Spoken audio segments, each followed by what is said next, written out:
Here's a thought.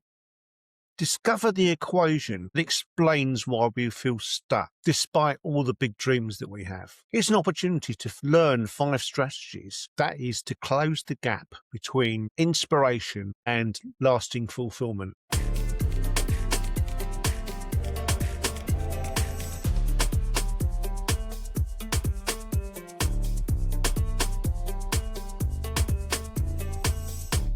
Welcome again to Peace Unplugged. Have you ever felt really inspired by a new idea about how life could be much, much better, but then you're stuck and struggle to take the action to make it happen? You're not alone in that, because I've felt that frequently myself in the past. But I'm still willing to learn new ideas and to do the research to find out what those new ideas will be. And ultimately, I want to share those ideas with you. So today, we're exploring a powerful equation that explains this. Fulfillment equals inspiration minus resistance. Let's just repeat that, shall we? Fulfillment equals inspiration minus resistance. This isn't just philosophy. It's backed by some neuroscience and psychology and studied behavior. At the end of this episode, you'll understand what blocks you might have to moving forward. So I recommend that you subscribe to this podcast and listen right through to the end to find the revelations. I'll explain this through some stories. I'm going to introduce to you 5 hypothetical characters. So here's part 1. This is the procrastination paradox. I'd like you to meet Sarah. She's a marketing executive and she dreams of starting her own consulting business. She's read loads of inspirational books about entrepreneurship. She's attended loads of webinars about it. She's even designed her own logo. Yet 6 months later, she hasn't signed not a single client. She's got maximum inspiration, but she's made 0 progress. So what's happening inside Sarah's brain? According to Dr. Pierre Steele's research on procrastination at the University of Calgary, our motivation follows a mathematical formula. Motivation equals expectancy times value divided by impulsivity times delay.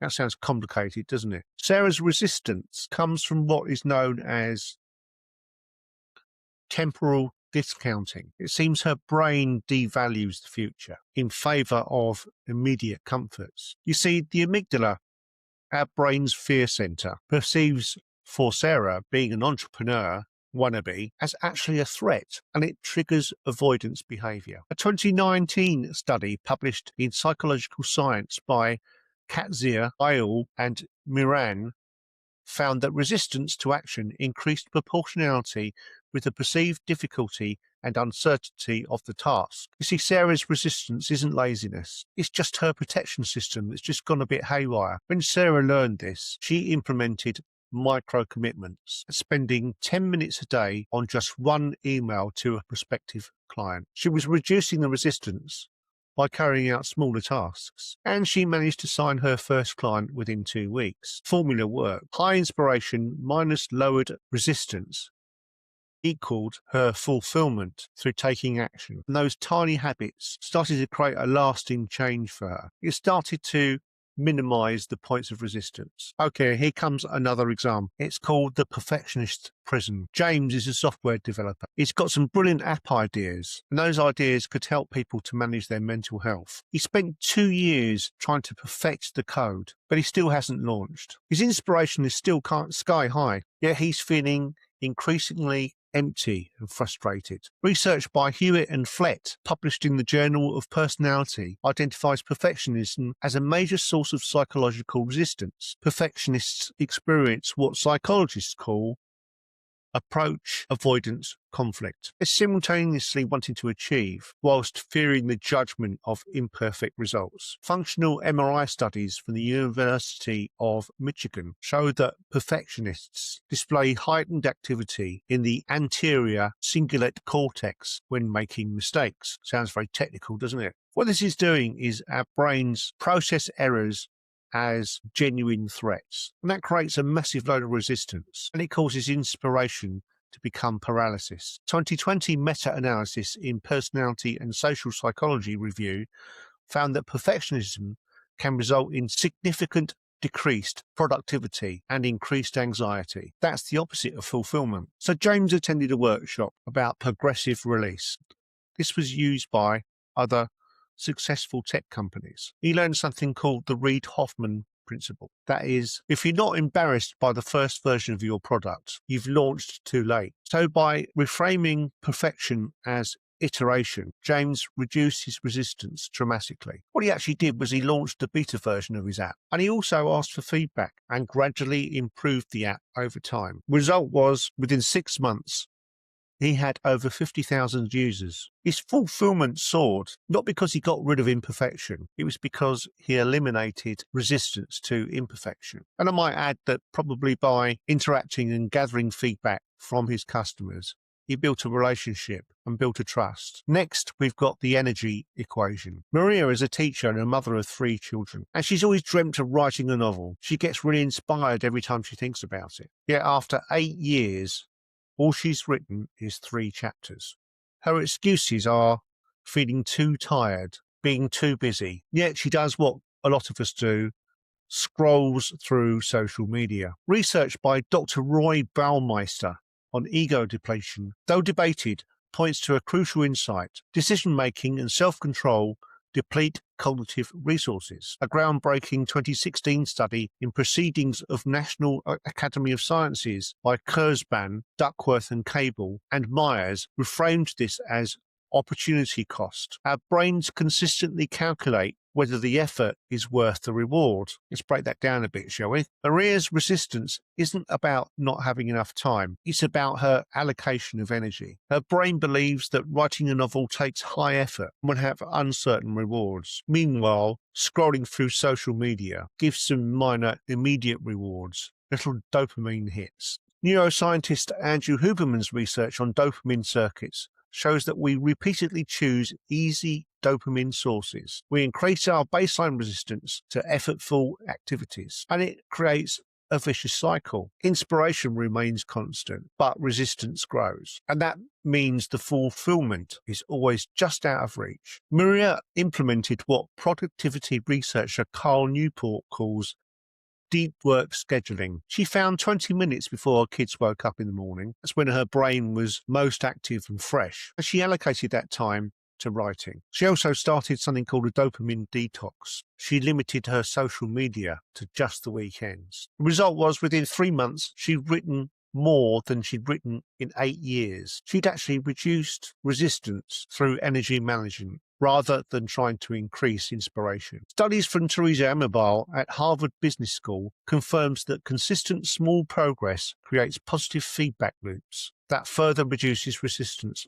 over time. Now let's look at the social resistance barrier. Meet David. He always wanted to be a stand-up comedian. He was always writing jokes and watched lots of comedy TV programs. He was fully inspired, but he'd never performed a stand-up mic session. Whenever he thought about it, his system got flooded by anxiety. Social psychologist Dr. Mark Leary's research on social anxiety reveals that our brains evolved a sociometer, which is a psychological gauge monitoring our social acceptance. For our ancestors, social rejection could mean death. So our brains treat potential humiliation as an existential threat. A 2018 study in Nature Neuroscience by Kubaran and his colleagues showed that social evaluation activates the same neural pathways as physical pain. David's resistance comes from what psychologists call fear of negative evaluation. Research published in Clinical Psychology Review demonstrates that social anxiety creates disproportionate resistance relative to actual danger. See, David thought that a bad performance was equivalent to a life-threatening position. This massive resistance was preventing his inspiration, and he ultimately felt unfulfilled. Despite having a passion for comedy, David discovered exposure therapy principles through Dr. David Carbonell's work on anxiety. He started telling jokes to his own reflection. Then he tried them out on trusted friends, then to a small supportive group. This is called gradual desensitization. After 8 weeks of trying this, he performed his first open mic. Frankly, it completely bombed. But the crucial point is, his brain didn't interpret it as near-death experience. His resistance broke. Moving on to a year later, he got the confidence to perform quite regularly, and this was done through gradual exposure. David aligned his external life with his internal inspiration, and that achieved his fulfillment. This approach is validated by research from Michel Krask at UCLA, showing that exposure therapy rewires the fear circuits. Now let's look at the identity gap. I'd like you now to meet Eleanor, who dreamed of becoming a marathon runner. She's been inspired by the stories that she's read and the TV and documentaries that she's watched about marathon runners. She's got the expensive running shoes and she signs up for the races. But the problem is, she doesn't train consistently and she feels like a fraud. Stanford psychologist Carol Dweck's research on identity and self-concept reveals this. We resist actions that conflict with our self-image. You see, Eleanor was identifying as not particularly athletic. Every run she did created cognitive dissonance. It's a psychologically uncomfortable state, and her brain tries to resolve this by avoiding running altogether. Research by Katie Milkman at the Wharton School, published in Management Science, identifies the fresh start effect. People are more likely to pursue goals after temporal landmarks because these moments disrupt the pull of past identity. However, without addressing the underlying identity resistance, even fresh starts fail. A study in 2021 into psychological science by Woolley and Fishback found that identity-based resistance is often stronger than behavioral habits, explaining why Eleanor's inspiration alone couldn't overcome her self-concept barrier. Eleanor decided to work with a coach who introduced James Clear's concept from Atomic Habits. That is, every action that you take is a vote for the person, type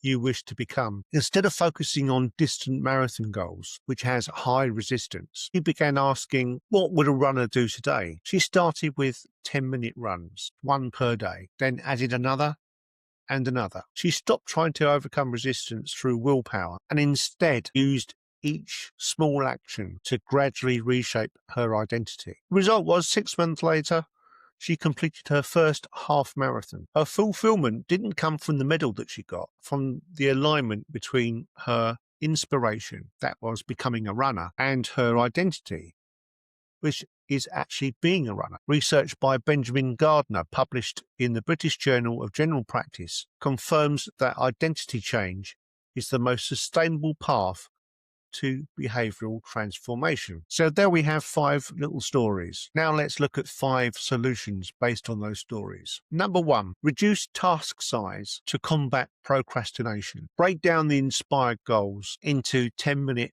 micro actions. Research shows that tiny steps minimize the amygdala activation and temporal discounting, allowing us to begin despite the resistance. Number 2, embrace what is known as iteration instead of perfection.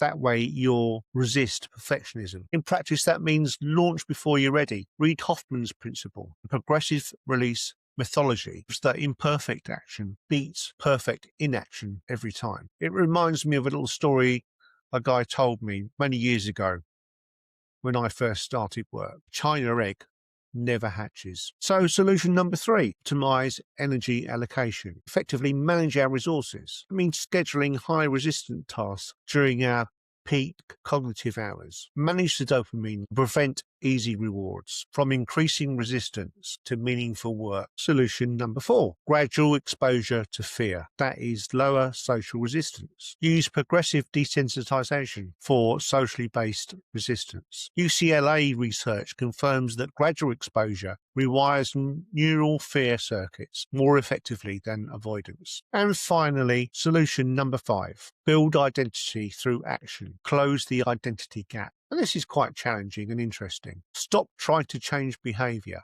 Look at identity instead and make changes there. Each small action is a vote for who you're becoming. James Clear's research shows identity level change creates sustainable fulfillment. Thank you again for listening. Remember, you don't need more inspiration. You need less resistance. Start with one small action today and watch how it can transform your fulfillment. And as always, folks, take care of yourselves. Bye for now.